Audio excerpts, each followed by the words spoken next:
Aquí un fiel servidor. Saludos por allá, siglo XXII, siglo XXIII.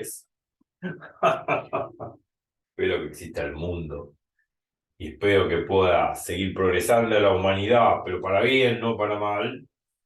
Pero prometo hacer mi máquina del tiempo. Yo dije que ustedes no me van, que yo no los voy a conocer a ustedes. Ustedes sí a mí, pero yo no a ustedes, pero con mi máquina del tiempo los voy a conocer. Después tengo que regresar acá, claro, seguir dando clases. Bueno, este es el último video que estamos en 134, es el que sigue. Pero ya se acabó este problema. Este problema era de aproximación de binomial normal con el teorema de Moivre. Dice Moivre, se escribe, es un matemático francés. Y Laplace también es francés. De Moivre Laplace.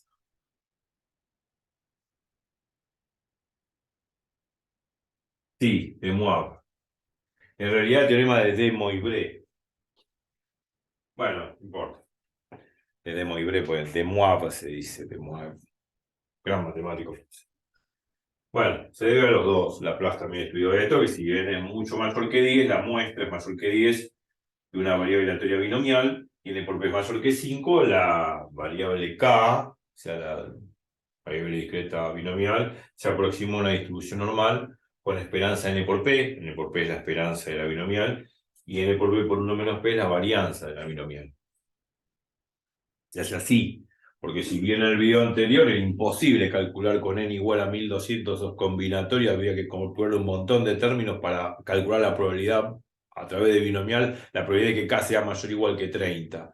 No termino nunca más, y con la probabilidad del opuesto no lo podía hacer tampoco, porque probabilidad de k mayor o igual que 30 lo puedo pensar como 1 menos la probabilidad de que k sea menor que 30. Y la probabilidad de que k sea menor que 30 es la probabilidad de que k sea menor o igual que 29. Igual, es una locura terrible. Entonces, aproximar binomial a normal me posibilita hacerlo fácil con la tabla de distribución normal. No voy a repasar todo el problema, vean el video anterior, 133. Este es el 134 y ahora me digno a presentar un problema, claro. Creo que quedó por acá, que me lo están pidiendo. Problema número 4. Léanlo, vamos, y ya háganlo. Y después me llaman por teléfono o manden un WhatsApp. A ver cómo me salió. El 4. El departamento de contabilidad de una empresa está compuesto por 70 personas titulares y 30 pasantes. O sea, el 70% de personas titulares y 30% de personas pasantes. Los pasantes son pasantías que, bueno, que da la universidad para que un alumno trabaje temporariamente en una empresa. Y las personas que son titulares son los de planta permanente, o sea, los que ya están, digamos, asignados con un determinado puesto, ¿no? Bueno, después, si se sabe que el 40% de los titulares elaboran pólizas de nóminas y el 60% de los pasantes de los pasantes de las mismas nóminas, de las mismas pólizas, perdón, ¿cuál es la probabilidad de que el encargado de las pólizas sea titular? Vamos a leerlo de nuevo, porque esto es releer un par de veces, intentar comprender, ubicarnos en el problema, comprender gramaticalmente el problema y después concentrarnos fuertemente en lo que pregunta. El departamento de contabilidad de una empresa está compuesto por 70% de personas titulares y 30% de pasantes. Si se sabe que 40% de los titulares elaboran pólizas de nóminas y el 60% de los pasantes de las mismas pólizas, eso es una data, ¿cuál es la probabilidad de que el encargado de las pólizas sea titular? Hay que releerlo y esquematizar el problema, sintetizarlo, resumirlo para poder identificar de qué tipo de problema estamos hablando de probabilidades. Voy a borrar acá. Mientras tanto ustedes lo piensan y me lo comentan por ahí. No los puedo escuchar, lástima. Si no, mandan los comentarios debajo del video de YouTube. Bueno. La cuestión es la siguiente. Cuando uno lee este tipo de problemas, existen problemas, por ejemplo, problemas que dan datos de probabilidades de conjuntos. Si dan datos de probabilidades de sucesos, que son probabilidades de conjuntos, los diagramas de Venn me ayudan muchísimo a entender después cómo procesar, cómo calcular lo que me están preguntando. ¿Mm? Ya lo hemos hecho muchas veces en muchos videos. Otro tipo de problemas son aquellos problemas donde me dan probabilidades conjuntas y probabilidades condicionales, que con esos generalmente no se hacen con diagramas de Venn, y esos condicen a pensar con los dos teoremas de Bayes, la primera ley y la segunda ley de Bayes, ya salen por Bayes.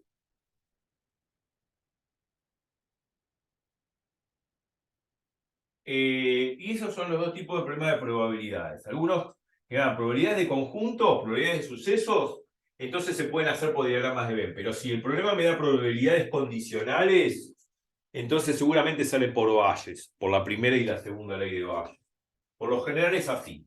Por eso hay que leerlo y releerlo un par de veces para entender el problema, después esquematizarlo, poner los datos, y acorde a los datos, si son probabilidades de sucesos, de conjuntos, donde me piden probabilidades de la probabilidad conjunta, la probabilidad de la unión y qué sé yo, o la probabilidad de que suceda A y no suceda B, o la probabilidad de que suceda B y no suceda A, cosas por así por el estilo, que se pueden graficar a través de un diagrama de Venn, esos salen por diagrama de Venn. Ahora, si el problema me da datos de probabilidades condicionales, si me da datos de probabilidades condicionales, que me voy a dar cuenta releyendo el problema, al esquematizarlo, entonces esos salen por Bayes, por la primera y la segunda ley de Bayes. Esos son los dos típicos problemas que aparecen de probabilidades. Vamos a descular de qué tipo de problema es este. Ustedes seguramente ya lo sacaron porque son chicos inteligentes. Entonces al releerlo, esquematizaron y ya dedujeron si sale por diagramas de Venn o por Bayes. Vamos a ver. Bueno, acá el 70% de las personas son, bueno, vamos a dividir acá. 70% titulares. 30% pasantes. Pasantías, pasantes. Transitorios. Transitorios. Si se sabe que el 40% de los titulares elaboran pólizas de nóminas. Si se sabe, o se está sabiendo, o se tiene el dato, que el 40% de los titulares elaboran pólizas de nóminas. Cuando yo enfatizo eso, si se sabe, o se está sabiendo, o se tiene el dato, ese adverbio se sabe o se está sabiendo condice a pensar en qué, en una probabilidad condicional. Ya lo he dicho muchas veces en muchos videos. Cuando a mí me dan una data, un dato, se sabe o se está sabiendo algo, se tiene un antecedente de algo, como se está enunciando ahora, eso condice a pensar en una probabilidad condicional. Muy probablemente salga por Bayes el problema. Entonces se sabe, se está sabiendo, o se tiene como dato, que el 40% de los titulares elaboran póliza de nómina. O sea que la probabilidad de que elabore pólizas de nómina sabiendo que es titular es el 40%, o sea, 40 sobre 100 es 0,40. O sea, la probabilidad condicional de que elabore pólizas sabiendo que es titular es el 40%, o sea, 0,40. Entonces, probabilidad de que sea titular, 0,70. La probabilidad de que sea pasante, 0,30. La probabilidad de que haga pólizas de nóminas, ¿no? Vamos a poner un nombre a pólizas de nómina, pólizas de pólizas. Bueno, pólizas, vamos a ver, pólizas.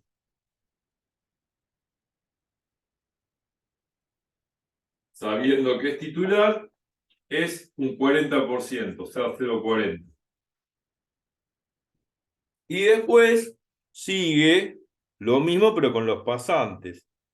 Si se sabe que es pasante, ¿no? O sea, si se sabe que el 60% de los pasantes hace las mismas pólizas. O sea, la probabilidad que haga pólizas sabiendo que es pasante es el 60%, o sea, 0,60.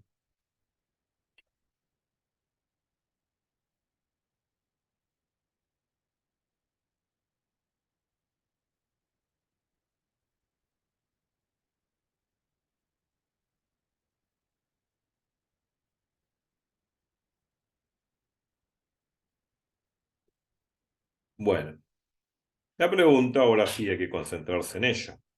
¿Cuál es la probabilidad de que el encargado de las pólizas sea titular? ¿Cuál es la probabilidad que el encargado de las pólizas sea titular? O sea, la probabilidad de que sea titular sabiendo que hace pólizas. ¿Se entiende hasta ahora lo que digo? Sí, se entiende. Bueno, entonces, ¿cuál es la probabilidad de que el encargado de las pólizas, o sea, el tipo que hace pólizas, sea titular? También es una probabilidad condicional. Esta pregunta es una probabilidad condicional, es la probabilidad de que el tipo sea titular sabiendo que se encarga en hacer pólizas de seguro o pólizas de nómina. Esa es la idea. O sea que esto es una probabilidad condicional. Y ahora nos vamos a ver. Enunciado. Acá está esquematizado todo lo que estaba ahí y que estuvimos repasando recién en la gramática, en la lectura y en la relectura del problema. Está acá resumido. Y esta es la pregunta, a la cual tenemos que prestarle mucha atención porque nos tenemos que concentrar acá para descular esto. Y esta es la data de toda esa información gramaticalmente expuesta en pantalla. La probabilidad que sea titular es 0,70. La probabilidad de que sea pasante es 0,30. La probabilidad de que haga póliza sabiendo que es titular es 0,40. La probabilidad de que haga póliza sabiendo que es pasante es 0,60.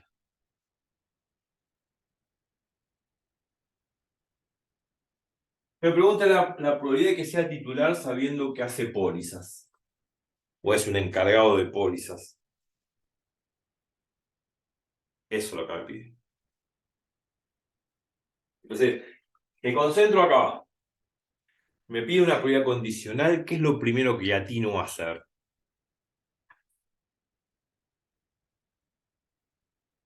¿Qué es lo primero que atino a hacer? Y pues, definición.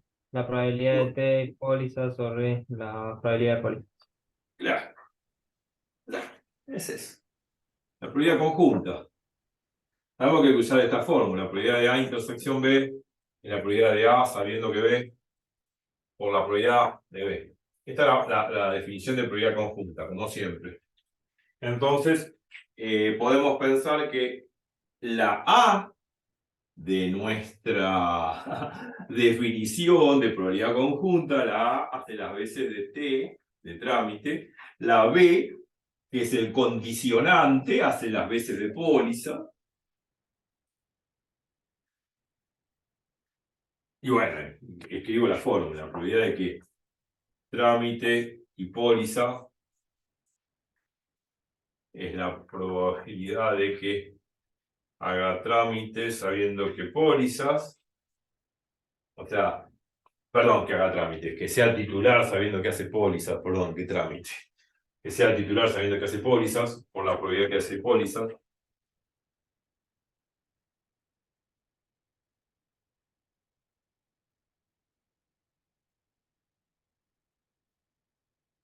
Entonces, acá hay un problema. No tengo ni esto, ni esto. Entonces, ¿qué debo hacer?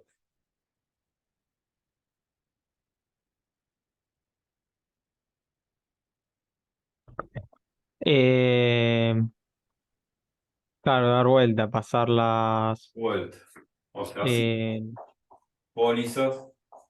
O sea, este lo paso acá y te lo paso allá. Total, la intersección es conmutativa dentro del álgebra de conjunto.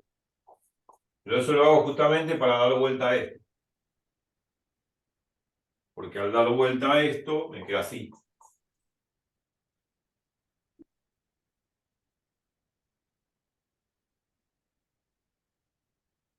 Y eso me beneficia, porque esto lo tengo, 0,40. Y el titular, 0,70.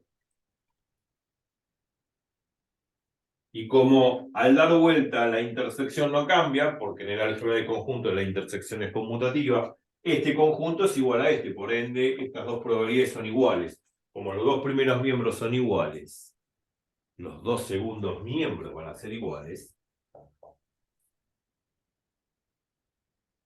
Y entonces me queda, al igualar los dos segundos miembros, la famosa segunda ley de Bayes. De Bayes. Bayes es un matemático, no sé su historial, pero no importa ahora. Igualo estos dos segundos miembros y al igualarlo despejo esto, que es lo que me pide el problema. Bárbaro.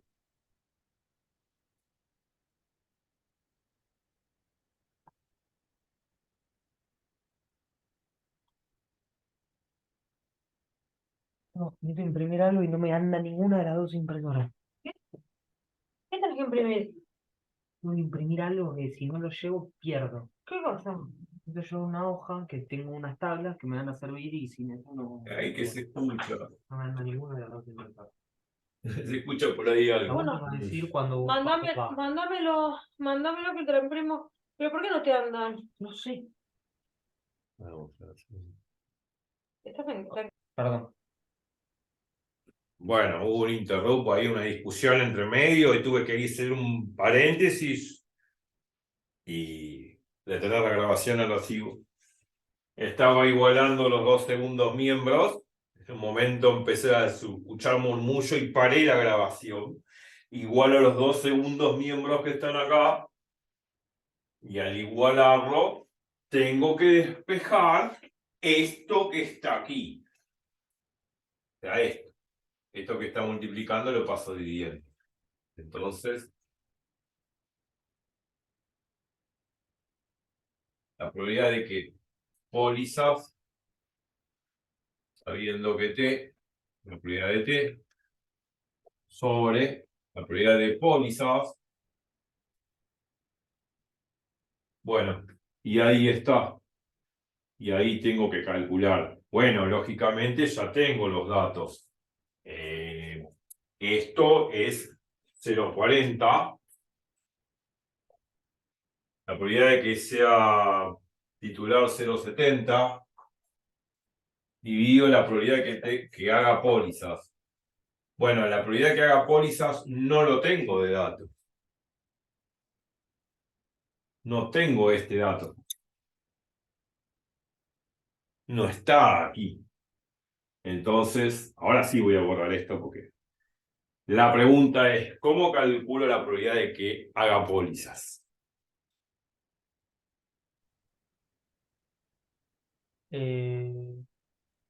La probabilidad de póliza sería es el porcentaje de los titulares. Ajá. Porque que haga pólizas significa que puede ser pólizas y que sea titular o que haga pólizas y que sea pasante. Claro, ambas serían. Sería la suma de 0,7 por Claro. 0,4 Ujú. y bueno, sí, yo lo hice así, lo multipliqué.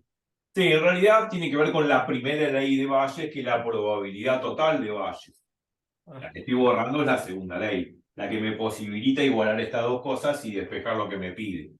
Pero cuando me encuentro con ese problema, en el denominador me voy a encontrar con la probabilidad total de que una persona haga pólizas. Y que haga pólizas significa que haga pólizas y que sea titular o que haga pólizas y sea pasante. Tenemos esas dos chances, ¿no? O sea, que haga pólizas significa que haga pólizas y sea titular, o que haga pólizas y sea pasante.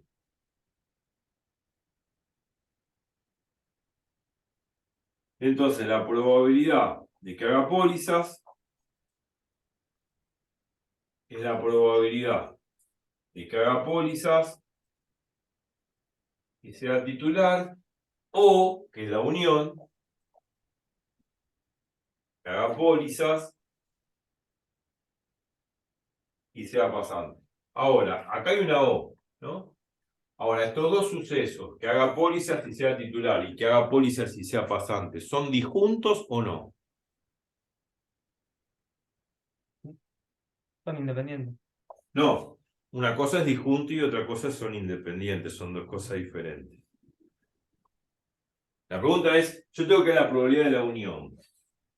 Y yo sé que, ¿qué pasa si estos dos conjuntos, pólizas y sea titular, y pólizas y sea pasante, son sucesos disjuntos o no? Disjuntos significa que no se pueden cumplir al mismo tiempo. ¿Son disjuntos o no?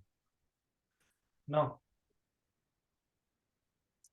O sea que un tipo que hace pólizas puede ser titular y Ah, sí, pasante a la claro, vez. claro. Sí, sí, sí, te podría. Son Claro. disjuntos, no puede ser titular y pasante a la vez. Entonces son disjuntos. Porque no puede ser pasante y titular a la vez. Entonces la probabilidad de que haga pólizas es la probabilidad de que haga pólizas y sea titular más la probabilidad de que haga pólizas y sea pasante. Acordémonos que cuando tengo la probabilidad de la unión de dos o más sucesos disjuntos entre sí, es igual a eso, a la suma de las probabilidades correspondientes. Esto lo vimos muchas veces. Y bueno, esto es la probabilidad total de Bayes. Esta es la primera ley de Bayes.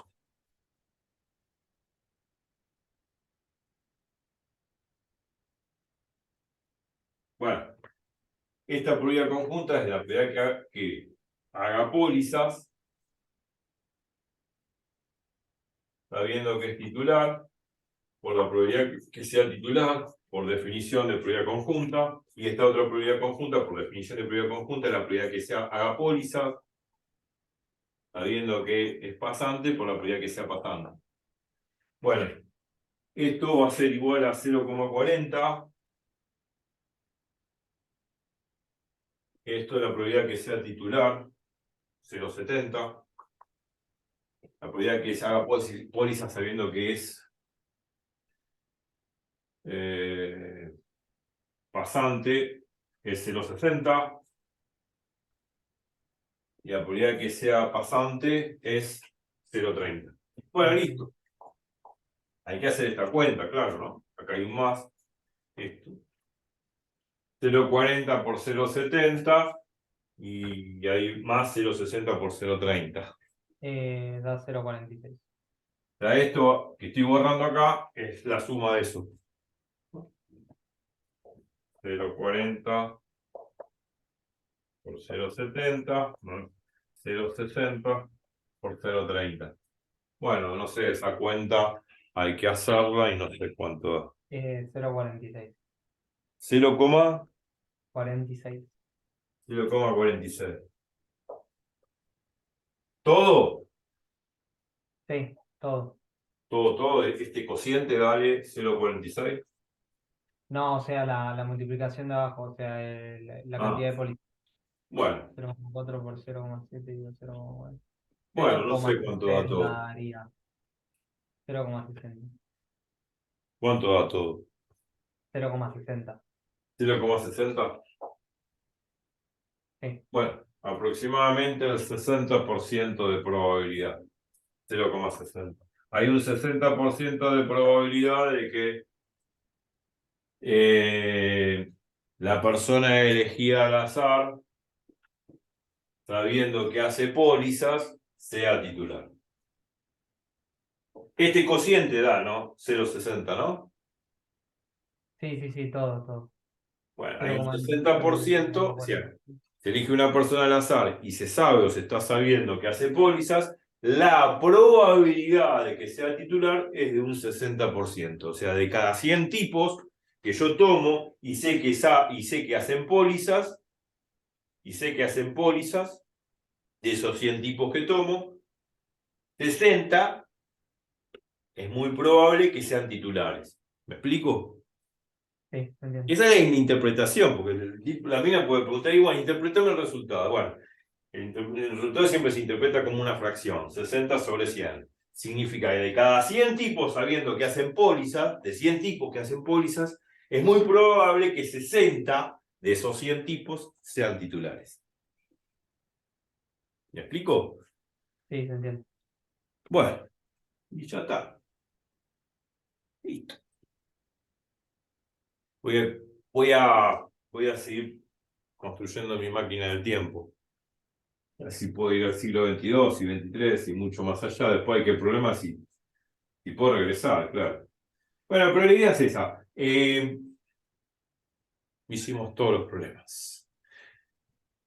Podemos seguir habiendo, pero vamos a descansar. Vamos a repasar todo lo que vimos y después a descansar y después a levantarse mañana. Y si mañana rendís un examen, bueno. El consejo sano para un examen es el siguiente. Y se lo voy a volver a repetir en todos los videos en lo posible. Uno agarra el examen, se lo pone a leer. Son 4 o 5 ejercicios y uno tiene que empezar a hablar todo en el examen. Porque por ahí el primero es el más difícil. Y empezar por el ejercicio más fácil, más concreto. Y dejar los problemas de muchas cuentas para el final. Por ejemplo, problemas de regresión y correlación lineal, que son todas puras fórmulas, dejarlas para el final. Los problemas de estadística descriptiva, dejarlos para el final. Los problemas de histogramas, también dejarlos para el final, que son de estadística descriptiva poblacional. Son un poco pesados, son fáciles, pues terminan siendo fórmulas. Pero lleva su tiempito en 2 horas de examen. Preferiblemente hacer los ejercicios de probabilidad como estos de probabilidad condicional que te salen por valles, o los de probabilidad tipo conjunto que salen con diagramas de Venn, o los de variables aleatorias discretas y continuas que estuvimos viendo en los videos. Siempre preferible hacer eso. Y después lo cuentoso o lo que pueda llegar a ser muy complicado al final del examen. Porque la idea es cubrir la mayor cantidad de expectativas posible. Y otro consejo más. Cuando uno ya está al borde de entregar el examen porque el profesor o la profesora dice, bueno, redondeen porque ya se termina el examen, y uno queda medio en el, medio por la mitad de un problema, bueno, ponerlo en palabras cómo debería haber seguido el problema. Bueno, yo tendría que haber calculado esto, tendría que haber sacado esto y despejado de acá, todo bien prolijito, sería la postdata, perdón, no tuve tiempo de calcularlo, pero sé hacerlo, ¿no? Porque uno le pone lo que tendría que haber seguido haciendo. No es que uno lo deja así en blanco y lo entrega, no. Uno le pone postdata, perdón, no tuve tiempo, pero tendría que haber hecho esto y aquello. Y eso parece que no, pero muchas veces suma un punto más. Porque, y de alguna manera ayuda a que el profesor entienda de que uno sabe. Pero si no uno le pone esa postdata, y que el profesor no puede saber si sabe o no uno. Se lo dejo en blanco y no le pongo ninguna postdata de cómo tenía que seguir el problema y me puede poner regular o mal. Bueno, así que nos vemos en otro video, en otra oportunidad. Que descanse, les sea leve y nos vemos la próxima.